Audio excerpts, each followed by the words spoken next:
My name is Steve Glode, and I'm one of the veteran ambassadors here at Canada Connect Regina. Spending 27 years in the Royal Canadian Mounted Police, would I ever thought that part of my recovery would have been cannabis? Never. Dennis Patterson.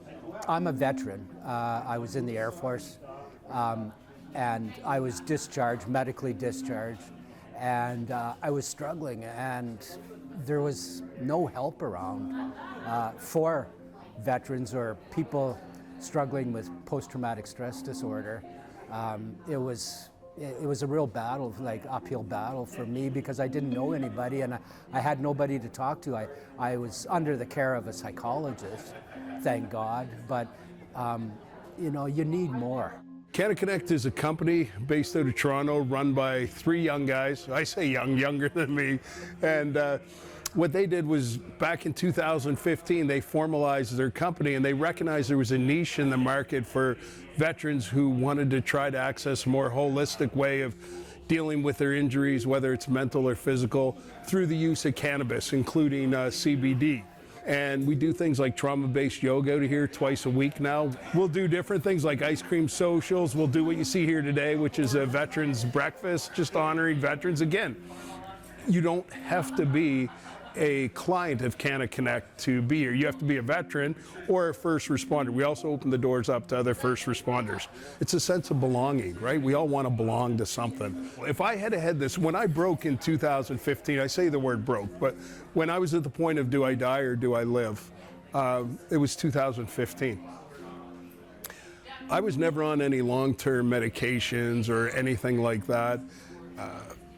So when I first went to the doctors, and it was really tough for me because I walked out of there with all these prescriptions. And of course, at this point, you're not at the top of your game anyways. And going from no prescriptions to walking out with 6 months worth of clonazepam, lorazepam, zopiclone, you name it, because of the nightmares and everything else, and just functioning through the day, I really believe that, and it's important that I qualify what I'm about to say. The journey I'm about to briefly describe is what worked for me. It doesn't mean it works for everybody. So in 2015, when I started, I had heard about gummies and things like that. So I was kind of interested in that, more of a holistic approach. Being a police officer, we could tell you the street value of cannabis, and we could tell you how much time you might get or fine you might get, but I would never have remotely gathered the health benefits to it for me in my journey.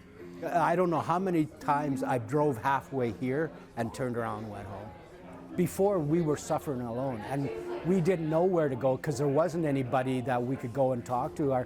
Like we'd get, you know, the doctors would just kind of throw their hands up in the air after a while and say, you know what, you know, these drugs are supposed to work, but according to me, they're not working, and stuff like that. So my psychologist actually informed me about this place. And so it took a while for me to get the courage up to come here, but once I did, I go, my God, I wish I was here like years ago. Before I go to bed, I will vape and take a gummy usually, and the vaping gets me relaxed before bed, and the gummy enables me to sleep throughout the night. I don't do that every night, but most nights, and I'll tell you, since I started that, and again, just for me, my nightmares have stopped. Generally, more happier going to bed. I used to be afraid of nighttime, like going to sleep, or I didn't like the things that came with it, but now I look forward to, oh my God, yeah, it's bedtime. And it's not easy to talk to somebody that they can sympathize, but they don't understand. When we both are struggling with post-traumatic, then we understand each other, and we might not even have to say a word, you know? It's just that comforting to have somebody there that you can actually relate to. You can cut your journey in half by coming here and talking to the people that have already been through that, you know? So, and that's a huge benefit to get you going back on, you know, on the road to recovery, is just knowledge. I am super proud of everybody in this room, because everybody in this room has fought some sort of struggles in their life, like people. So once you start using that knowledge to help yourself, then you start to feel that, okay, you know what, I've got some momentum here, you know, I'm starting to feel a little better and stuff, and then it just kind of snowballs in a good direction instead of snowballing in the bad direction.